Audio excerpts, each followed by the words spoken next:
নবনীরদ-নিন্দিত কান্তিধারম রসসাগর নাগর ভূপবরম। हरे कृष्णा गणपना। हम लोग श्रीमद् भागवतम के तीसरे स्कंद में हैं। 14 चैप्टर आज शुरू होगा। श्लोक संख्या 1 से 9। श्रीमद् भागवतम 3.14.1 to 9। पहला श्लोक सब बोलिए। श्री शुक उवाच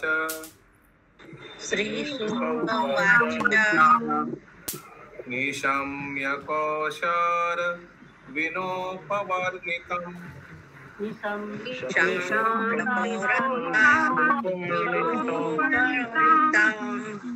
हरे कथं कारण सुकरात्मना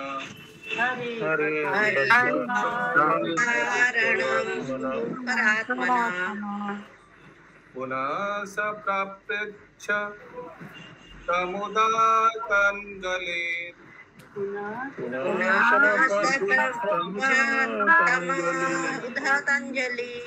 न चाति तृप्तो विदिरो धृतव्रतः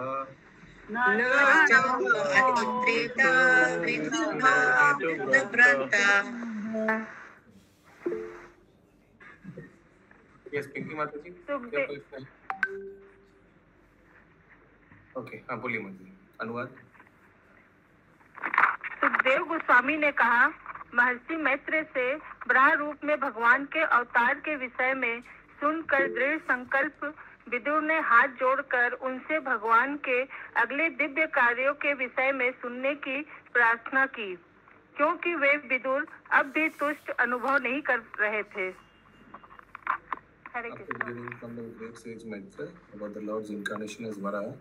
Vidur, who had taken a vow, begged him with folded hands to please narrate further transcendental activities. Vidur, who had taken a vow, Hindi में क्या लिखा है शशि माता जी?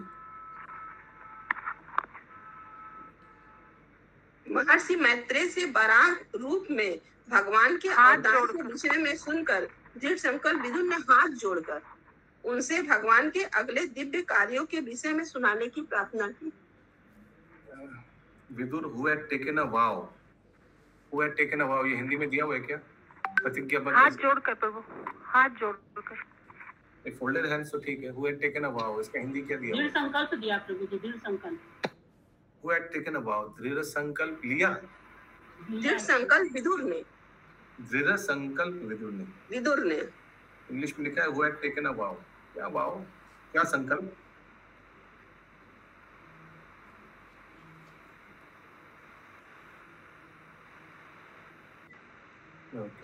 कथा सुनने का संकल्प क्या? दिव्य कार्यों के विषय में सुनने की प्रार्थना की, उसके विषय में। ठीक है, हम सोचे आगे कुछ कथा सुनने का प्रभु भगवान के और लिया था कुछ संकल्प क्या? जब उद्धव ने ये भेजा था इनके पास, मैत्रेय मुनि के पास, कुछ संकल्प लिया था क्या? यस आशीष प्रभु। प्रभु जी श्लोक में दिया वो उसी वजह से लिखा हुआ है। श्लोक में लिखा हुआ ना दृढ़ व्रता, वहाँ पे लिखा हुआ है टेकन अ वॉव, लेकिन ये नहीं पता कौन सा वॉव, ये नहीं पता। दृढ़ व्रता, ओके। विदुर उवाच विदुर उवाच श्रेष्ठा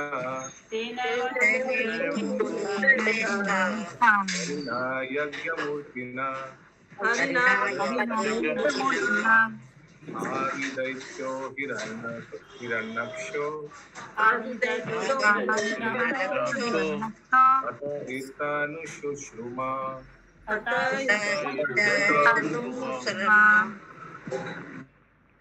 अनुवाद। श्री विदुर ने कहा, हे मुनि श्रेष्ठ, मैंने शिष्य परंपरा से यह सुना है कि आदि असुर हिरण्याक्ष उन्हीं यज्ञ रूप भगवान बराह द्वारा मारा गया था। तात्पर्य, जैसा कि पहले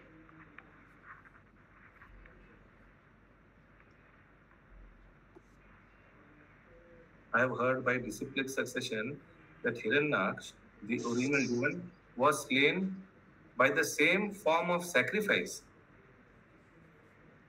आदि असुर यहाँ क्यों कहा गया प्रभु? ये अशोक प्रभु, ये 3 बार जो असुर युगल जोड़ी में आया जय विजय, पहले बार क्या था? हिरणाक्ष हिरण्यकश्यप था प्रभु जी। अशोक प्रभु, पूछने से अगर आप म्यूट करके रहेंगे तो क्या बात कीजिए? आप प्रश्न पूछते हैं फिर चुप करके म्यूट करके रह जाइएगा तो what will who will interact with? नहीं ठीक है प्रभु। तुम्हें पूछा पहले वाला जोड़ी क्या था? याद नहीं। जय विजय को जब श्राप मिला था, पहले वाला जोड़ी में क्या रूप में आया था? आदि रूप क्या था पहले वाला? हिरण्याक्ष और हिरण्यकशिपु युग में।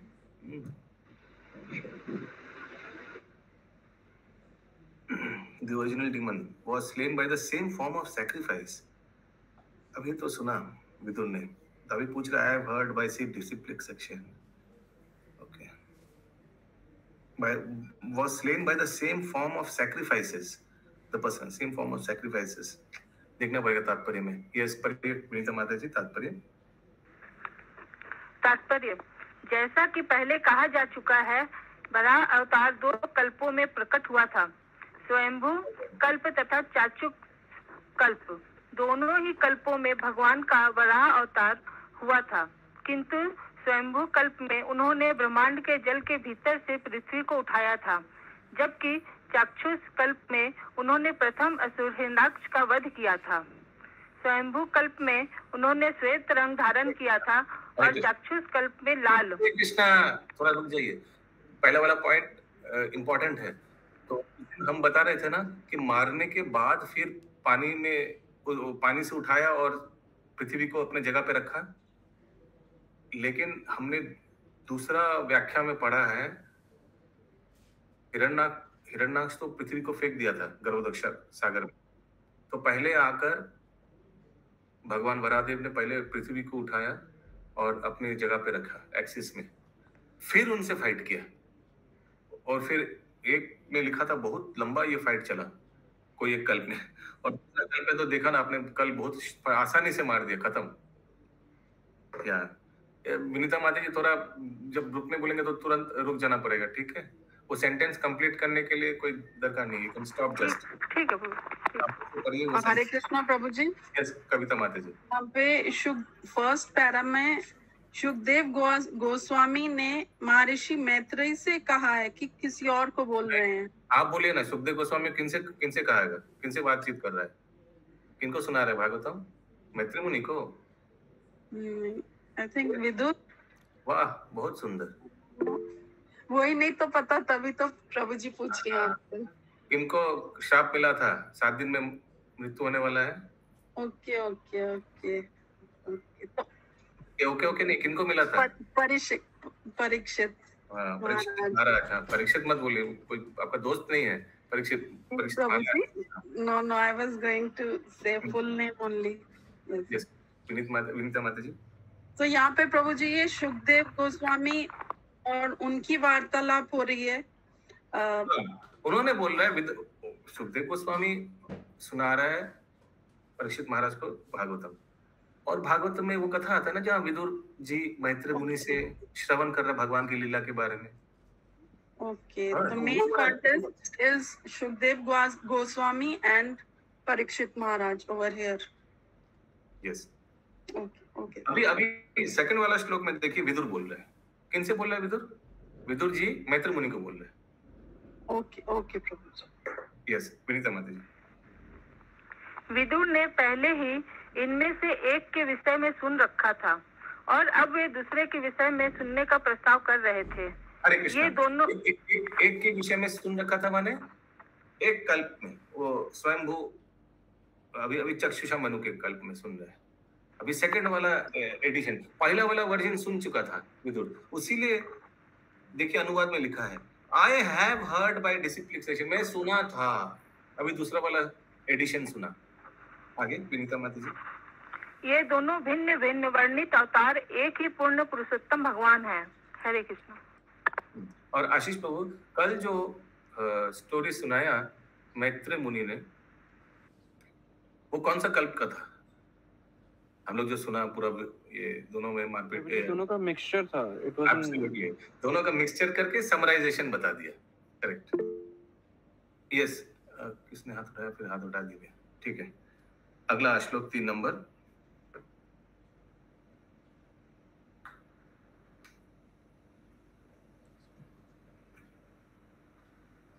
तो यही चीज बता रहे हैं मैत्र मुनि को विदुर जी कि आप जो अभी स्टोरी सुनाया ना, आप जो ये हिरण्याक्ष का वध के बारे में सुनाया, वो मैंने आगे भी सुना था गुरु परंपरा डिसिप्लिक सक्सेशन से।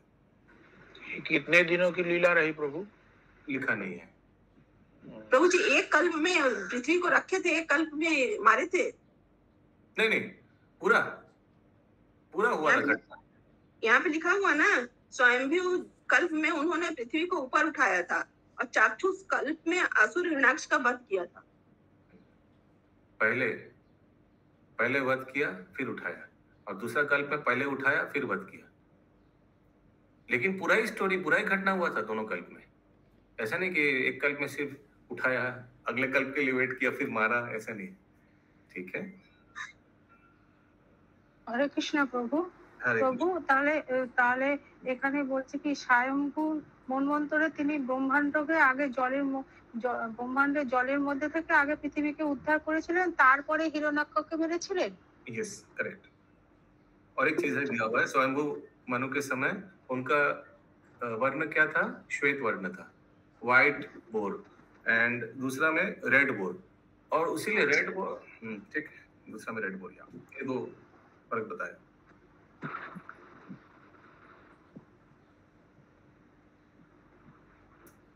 अगला श्लोक 3 नंबर। তাহলে প্রভু হরে কৃষ্ণ, আরেকটা প্রশ্ন আছে। তাহলে চাক্ষুষ মন্বন্তরে তিনি আগে দৈত্য হিরণ্যাক্ষকে সংহার করেছিলেন, তারপরে পৃথিবীকে উদ্ধার করেছিলেন।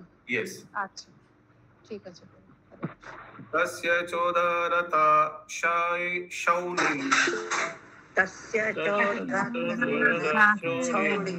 पदं स्याग्रेण लीलया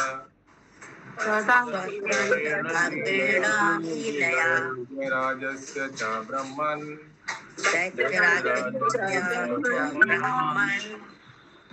तस्माद्देतोरभून् मृधा।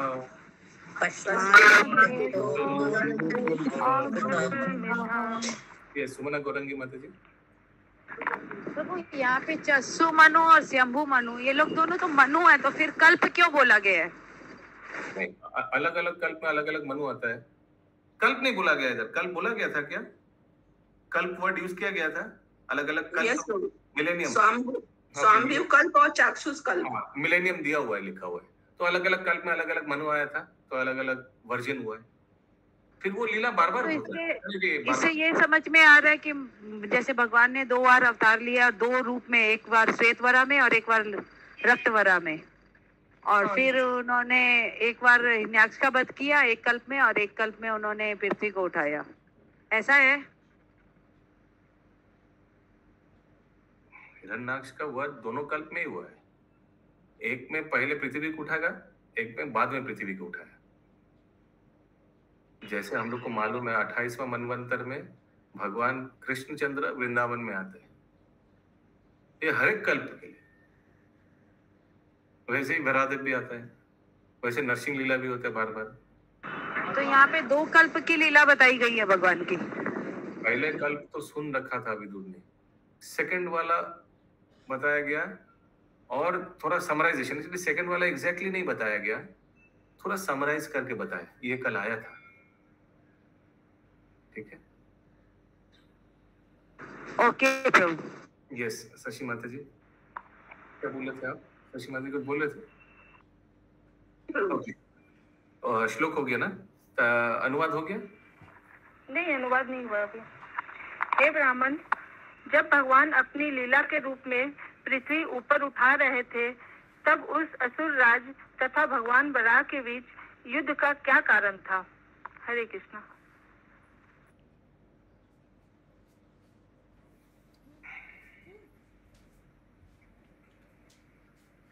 क्या कारण हो सकता है? कोई गूगल हाथ उठाकर बोलिए।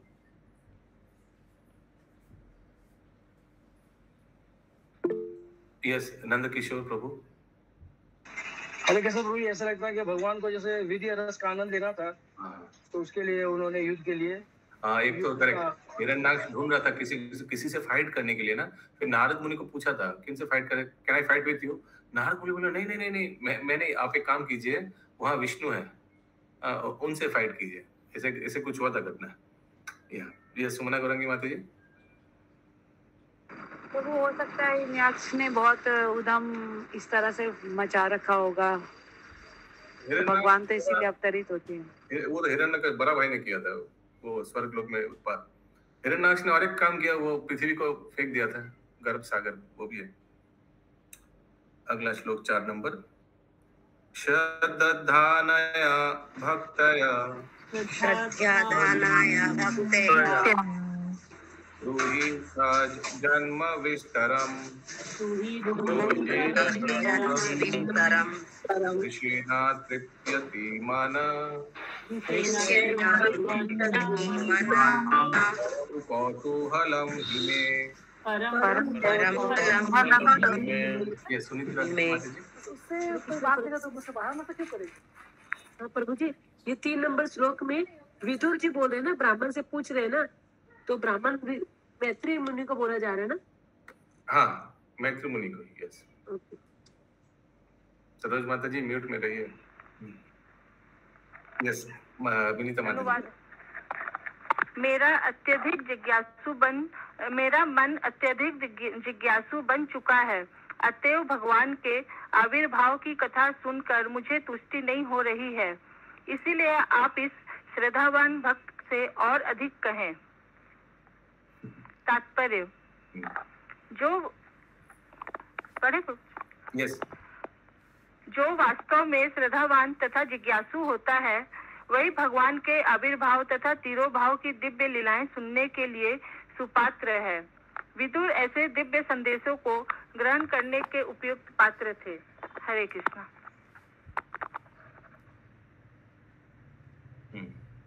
एक्चुअली प्रकट लीला होता है भगवान का। आविर्भाव तिरोभाव साधु लोग का होता है, वैष्णव लोग का होता है। संत यहाँ लिखा है ठीक है, बट इन जनरल हम लोग यूज करते हैं आविर्भाव और तिरोभाव। तिरोभाव भगवान के लिए यूजुअली हम लोग यूज नहीं करते, वो साधु संत के लिए यूज करते हैं।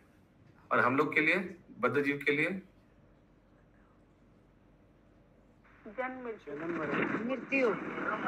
जन्म मृत्यु।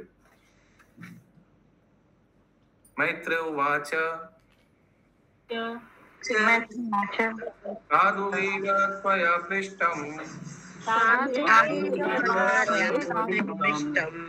अवतार कथं हरे यत्त्वं पृच्छसि मर्त्यानां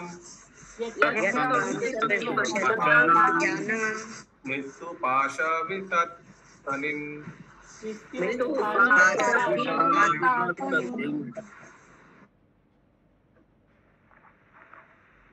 अनुवाद। महर्षि मैत्र ने कहा, हे योद्धा, तुम्हारे द्वारा की गई जिज्ञासा एक भक्त के अनुरूप है, क्योंकि इसका संबंध भगवान के अवतार से है। वे मर्त्यों को जन्म मृत्यु के श्रृंखला से मोक्ष दिलाने वाले हैं।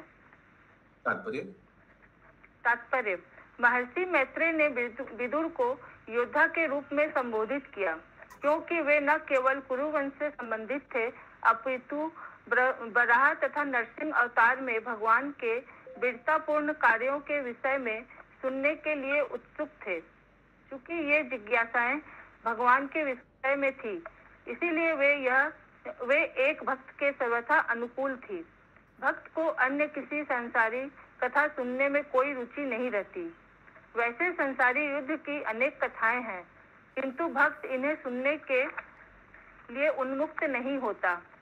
भगवान जिन युद्ध कथाओं में भाग लेते हैं, उनमें मृत्यु का युद्ध नहीं रहता, अपितु माया पाश के विरुद्ध युद्ध होता है, जिसके कारण टॉपिक फिर से बोलिए ये सेंटेंस अभी जो आपने बोला।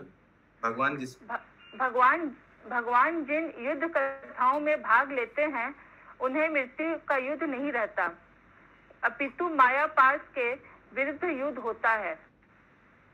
The topic of the warfare in which the Lord engages do not concern the war of death, but the war against the chain of Maya, with which obliges one to accept repeated birth and death. করবি মাতাজি পড়ুন তো এই সেন্টেন্সটা।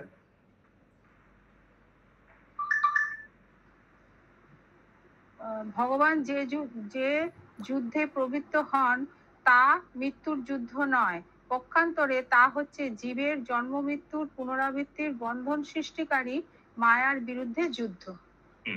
Continue. जिसके कारण मनुष्य को बारंबार जन्म तथा मृत्यु स्वीकार करनी पड़ती है।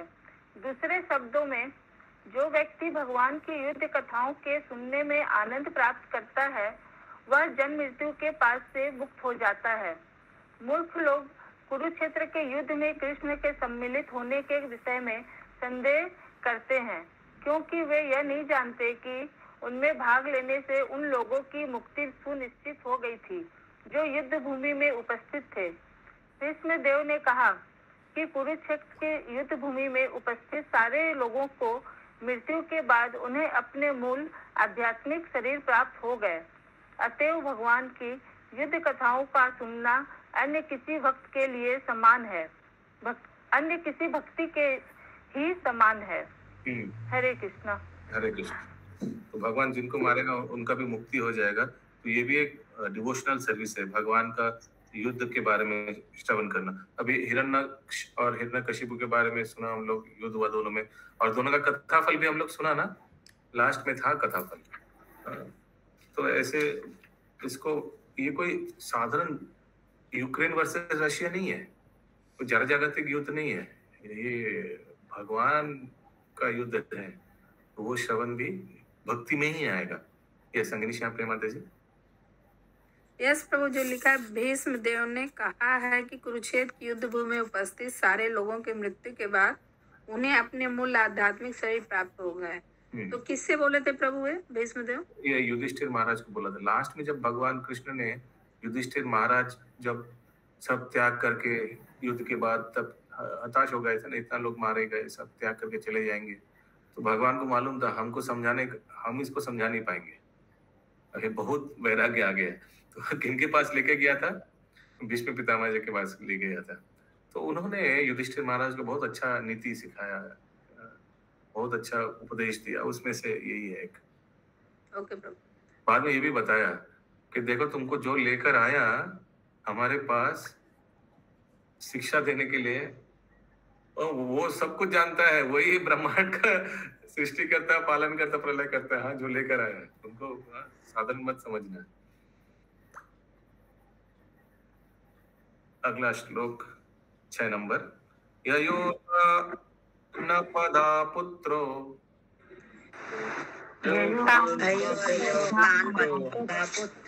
मुनिना गीतयर्भक्तः मृत्योऽप्येव अन्यतपन्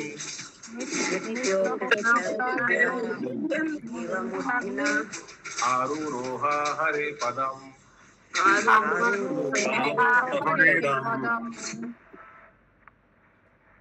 अनुवाद। कथाओं को मुनि नारद से सुनकर राजा उत्तानपाद का पुत्र ध्रुव भगवान के विषय में प्रबुद्ध हो सका और मृत्यु के सिर पर पांव रखते हुए वह भगवान के धाम पहुंच गया। तात्पर्य, अपना शरीर त्याग करते समय। रुकिए, ये सुमना गौरंगी माता जी। प्रभु, वहाँ पे जो युद्ध के समय जो जितने लोगों की मृत्यु हुई थी, तो उन लोगों को क्या ब्रह्म ज्योति वाली मुक्ति मिली या कौन सी मुक्ति मिली? डिपेंड करता है। जो ओपोनेंट में था उनको ब्रह्म ज्योति भेजा, जो पांडवों के धर्म के पक्ष में था उनको अपना स्वरूप सिद्धि मिला, अपने भगवान के धाम में जो नित्य सेवा, जो नित्य रूप है जीवों का, उसको वो फॉर्म मिला। ठीक है, ओके, यस। फिर से पढ़िए अनुवाद। इन कथाओं को मुनि नारद से सुनकर राजा उत्तानपाद का पुत्र ध्रुव भगवान के विषय में प्रबुद्ध हो सका और मृत्यु के सिर पर पांव रखते हुए वह भगवान के धाम पहुंच गया। किन से सुना था विनीता माता जी? महाराज ध्रुव उत्तानपाद के पुत्र नारद मुनि से सुना था। तो वही बोल रहे हैं मैत्र मुनि कि ये कथा बहुत इंपॉर्टेंट है। हाँ, ये युद्ध का कथा भी बहुत इंपॉर्टेंट है। ऐसे युद्ध का कथा सुनकर देखो ध्रुव महाराज चले गए कहा।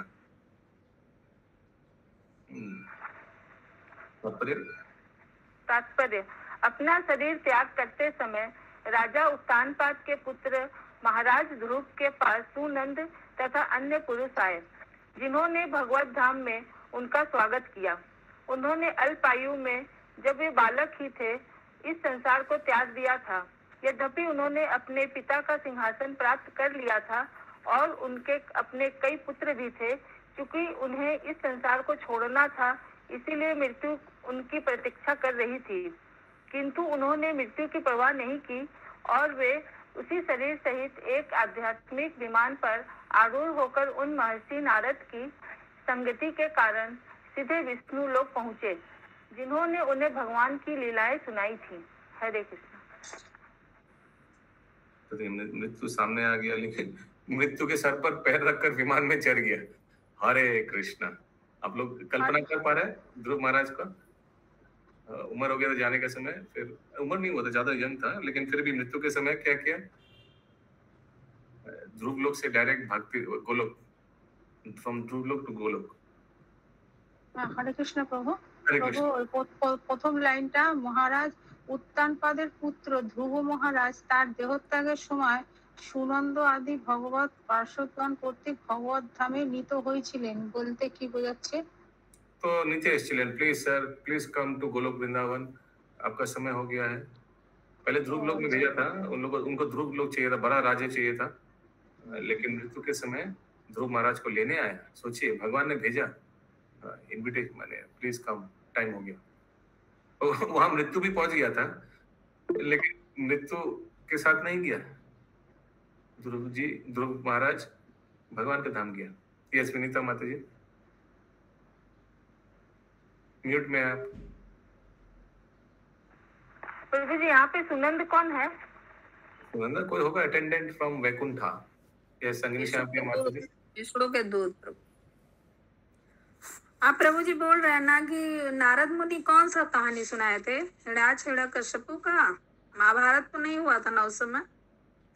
नारद मुनि जनरल, हमको जितना दूर याद है जनरल सुनाए थे, कोई स्टोरी लीला नहीं सुनाए थे। जनरल ज्ञान दिया था कि अगर क्या दिया था हमको थोड़ा याद है, जो वो विष्णु के, जो भी तुम चाहते हो, अगर तुम्हारे हृदय में कुछ कामना वासना है तो तुमको विष्णु की आराधना करना चाहिए। एकमात्र वही है जो सब कुछ दे सकता है, वही मुक्ति प्रदान कर सकता है, उनके लिए कुछ भी असंभव नहीं है। ऐसा ऐसा डायलॉग दिया था। और ये सुन के तो ध्रुव महाराज क्षत्रिय है, क्षत्रिय खून टपक टपक पड़ रहा था ऐसे भी, क्योंकि बहुत डेंजरस घटना हो चुका था ना। उनको पिताजी ने गोद में नहीं बैठाया और फिर माता ने ऐसे ऐसे बोला, बहुत चार्ज हो गया। चार्ज होकर एकदम जाकर 6 महीना में भगवान को बाध्य किया दर्शन दिलाने में। यस, हमको तो यही याद है कि जनरल डिस्कशन हुआ था। यस महामंजरी माता जी। हरे कृष्णा प्रभु। ध्रुव महाराज जी अपने तपोबल से अपने शरीर को छोड़कर और फिर सूक्ष्म शरीर से वो मतलब ऊपर गए। उससे पहले उनकी माता जी गई है, पहले माता जी को वो गए मतलब ऊपर लोक में जाने के लिए, फिर उनका शरीर हो गए सूक्ष्म शरीर। यस शशि माता जी। यहाँ पर प्रभु जी इन कथाओं को लिखा है ना, इन कथाओं को मुनि नारद से सुनकर, इन कथाओं को, by hearing these topics from the sage Narada, इन कथाओं, दीस टॉपिक्स लिखा है। इन कथा माने ये एग्जैक्ट कथा नहीं, टॉपिक। तो माने भगवान का वीरता के बारे में सब।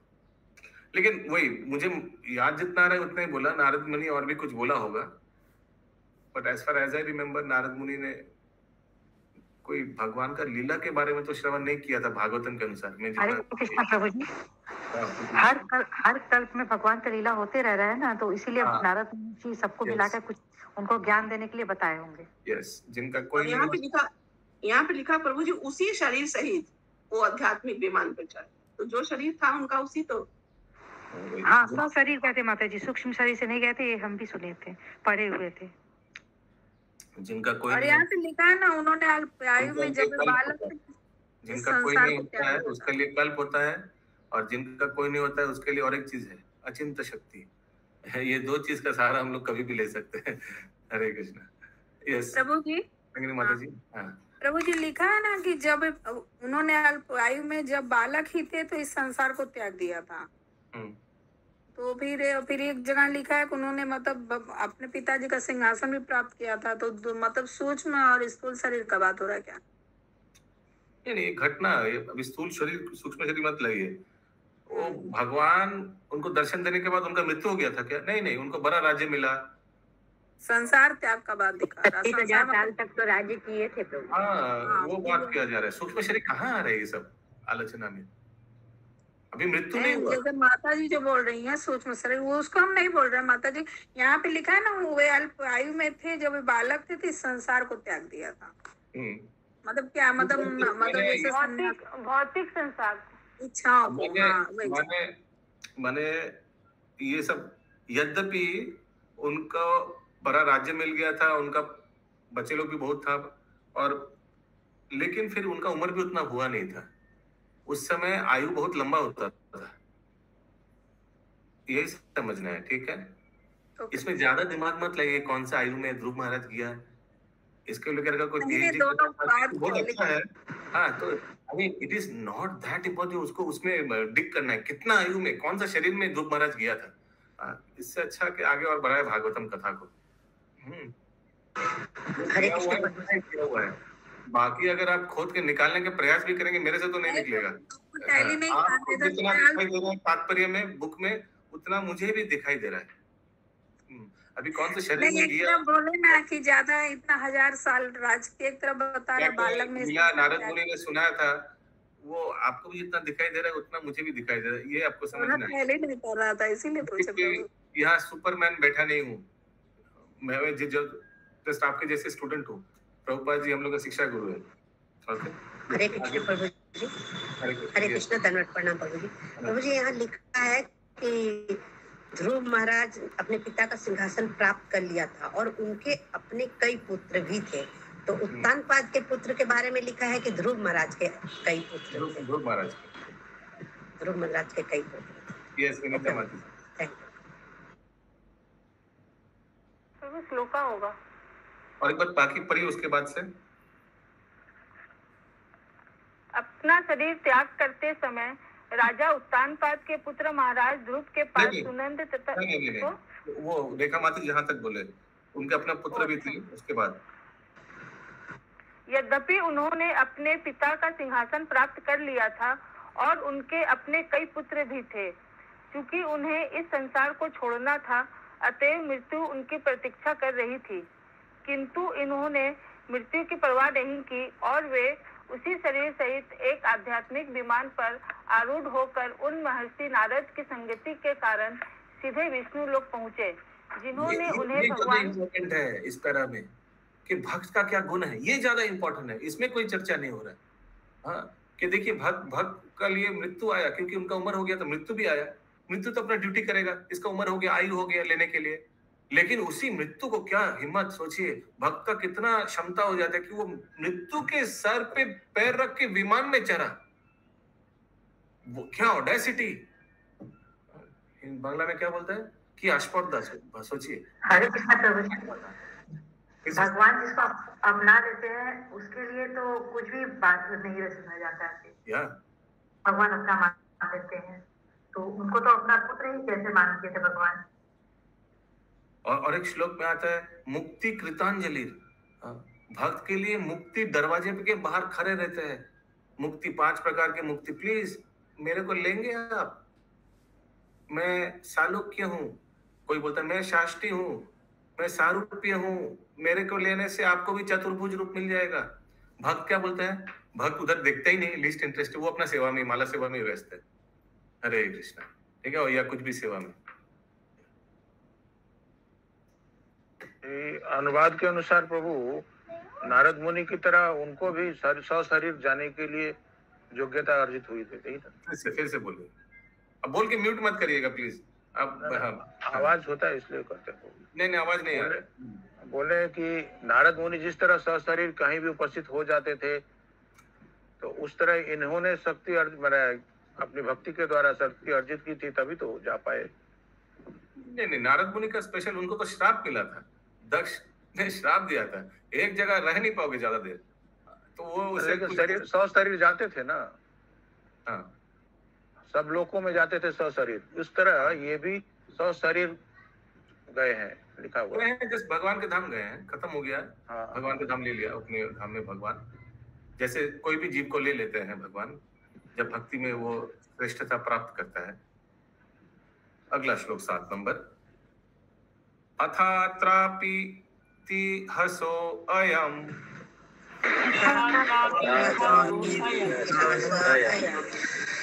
दूतो मे वर्णिता पुरा ब्राह्मणात्मेव देवेन देवानाम् अनुष्ठितम्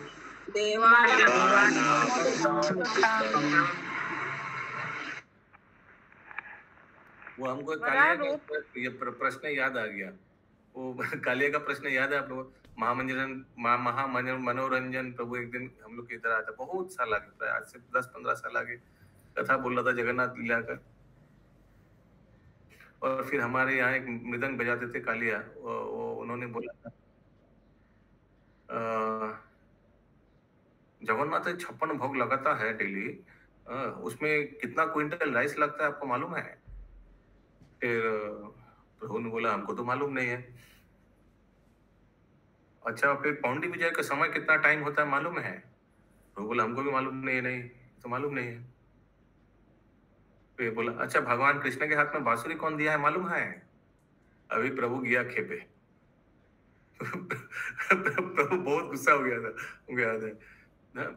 फिर बोला तुम्हारा बाप ने दिया, ऐसे करके प्रभु ने गुस्से में बोला हम इधर आया जगन्नाथ लीला बोलने के लिए, तुम हमको पूछ रहे हो कि कितना क्विंटल राइस चढ़ता है भगवान जगन्नाथ का डेली, और कौन भगवान का हाथ में बांसुरी दिया?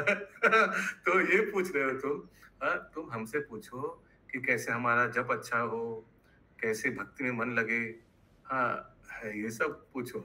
वही हमको लग रहा है कि ये मेन प्रश्न छूट जा रहा है, जो इम्पोर्टेंट प्रश्न है, जो चर्चा का विषय है वो छूट जा रहा है, और नॉट सो इम्पोर्टेंट क्वेश्चन के ऊपर ज्यादा माइंड चला जा रहा है उसके ऊपर। ये हमारा विचार है, ठीक है, this is my opinion.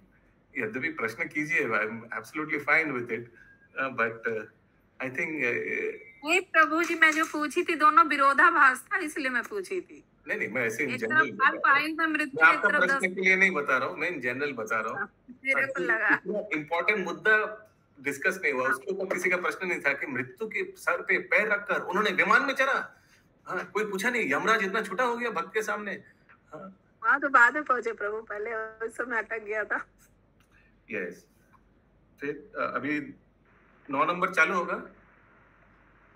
Shloka हो गया प्रभु, 7 नंबर 7 का अनुवाद होगा। 7 का अनुवाद पढ़िए माता जी।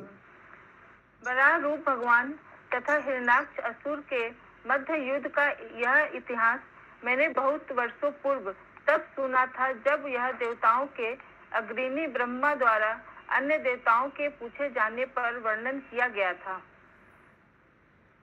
और एक बार। हरे कृष्ण। ब्रह्मा रूप भगवान तथा हिरण्याक्ष असुर के मध्य युद्ध का यह इतिहास मैंने बहुत वर्षों पूर्व तब सुना था, जब यह देवताओं के अग्रणी ब्रह्मा द्वारा अन्य देवताओं के पूछे जाने पर वर्णन किया गया था। हरे कृष्ण। तो बता रहे कहाँ से फर्स्ट टाइम उन्होंने सुना था, रेफरेंस कर रहा है। अगला श्लोक 8 नंबर।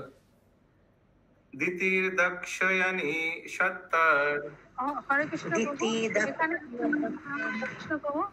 প্রভু, এটা লাস্টে যে বলছে যে আমি তা শ্রবণ করেছিলাম, এটা মৈত্রেয়ী ঋষি বলছেন?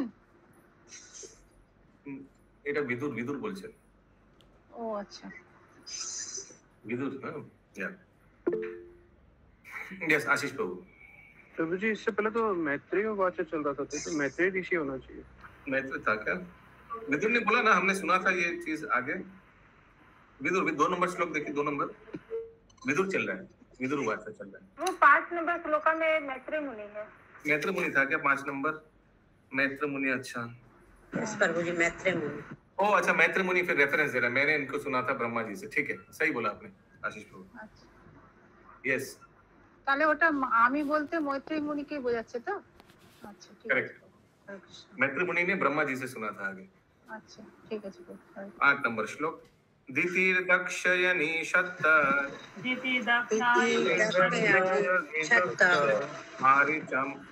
मारीचम कश्यपम पति अपत्य कामा जगामे संध्यायमृच्छयार्दिता।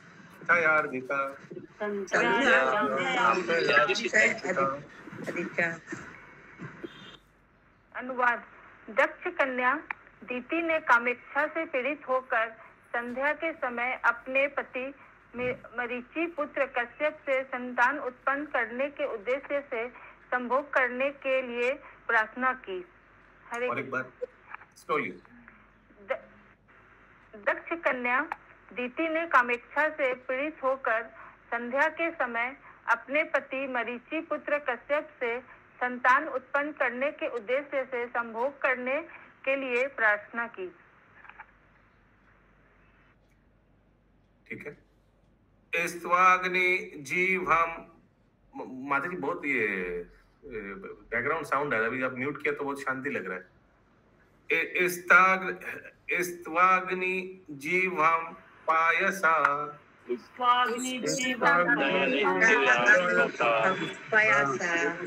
यजुषम पतिम निम्नोचति अर्क आसीनाम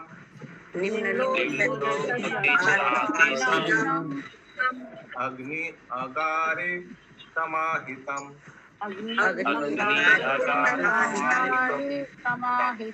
नंदिनी माता जी पढ़िए। हरे कृष्ण। सूर्य अस्त हो रहा था और मुनि भगवान विष्णु को, जिनकी जीभ यज्ञ की अग्नि है, आहुति देने के बाद समाधि में आसीन थे। और एक बार माता जी। सूर्य अस्त हो रहा था और मुनि भगवान विष्णु को, जिनकी जीभ यज्ञ की अग्नि है, आहुति देने के बाद समाधि में आसीन थे। कौन मुनि? कश्यप मुनि। पहले तो पूरा बोल दिया 8 नंबर में, अभी शायद डिटेल में बताएंगे मैत्र मुनि। 8 नंबर में तो पूरा डिटेल में संक्षेप में बता दिया ये घटना घटा, अभी थोड़ा डिटेल में बताएंगे क्या तात्पर्य। अग्नि को भगवान विष्णु की जीभ माना जाता है और अग्नि में अन्न तथा घी की जो आहुतियां डाली जाती है वे उनके द्वारा स्वीकार की जाती है। यह उन सभी यज्ञों का नियम है जिनके स्वामी भगवान विष्णु हैं। दूसरे शब्दों में भगवान विष्णु की तुष्टि में सारे देवताओं तथा अन्य जीवों की तुष्टि सम्मिलित रहती है। हरे कृष्ण। तो भगवान को आहुति मिल जाता है तो समस्त देवी देवता को भी संतुष्टि मिल जाता है, संतुष्टि हो जाता है। यस्मिन् तुष्ट fill in the blanks। जगत तुष्ट। जगत तुष्ट।